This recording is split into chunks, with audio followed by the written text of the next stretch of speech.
The Matrix is back, baby. Let's talk about it. Check the mic and make sure it sound right, boys.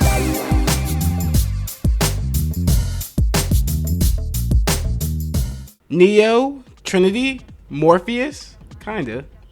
The whole gang's here to recapture the magic of a franchise that revolutionized filmmaking in 1999. I remember finally being old enough to watch the movie and being blown away. Then watching the second two movies and being speechless, and not in a good way. So for everyone's sake, let's hope this movie recaptures the magic of the first movie rather than whatever was happening in the third installment. Nonetheless, I'm going to be the optimist in the room and say this movie has the potential to be pretty good. It has one of the directors coming back and a handful of original cast members. I mean, studios only make sequels if there's an important story to tell, not just to make money, right? Right? Right. Well, I'll keep the optimism train rolling and say Lana Wachowski has an important story to tell. And I believe if the movie can do these three things, it will be a roaring success. Number 1. Keep the plot simple. Now, everyone knows the Matrix trilogy leans heavily into philosophy and religion in building its complex storytelling. Its themes of what is reality is what made the first one such a classic.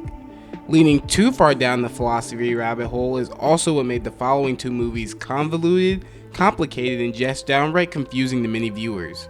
So no confusing architect monologue, no weird Agent Smith coming to the quote-unquote real world.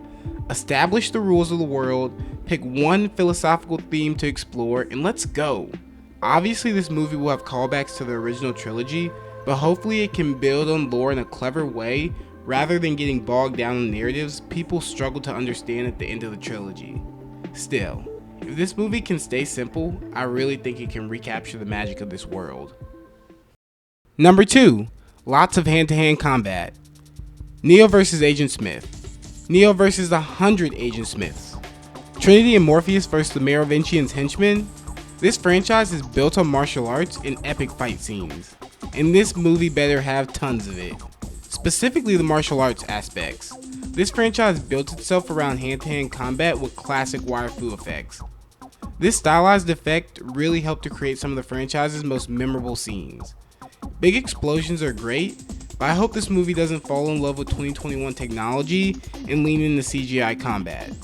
All we want to see is Neo and Trinity using their God-given hands to box up some agents. And number 3, the return of bullet time.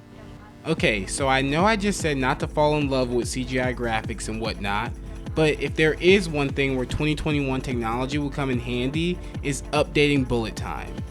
Bullet time is a visual effect that uses slow motion to allow the audience to clearly see high-speed movements during action scenes.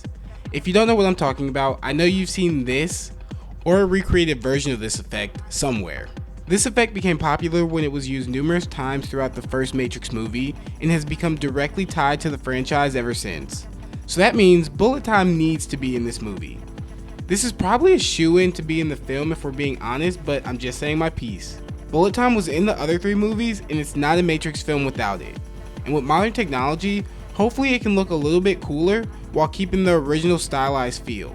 Because even if the plot is buns, seeing Neo dodge some bullets from the agents will make it all worth it. So there you have it, the 3 things I feel this movie must do to be a solid addition to the franchise. Which is unfortunately not too high of a bar if we're being honest.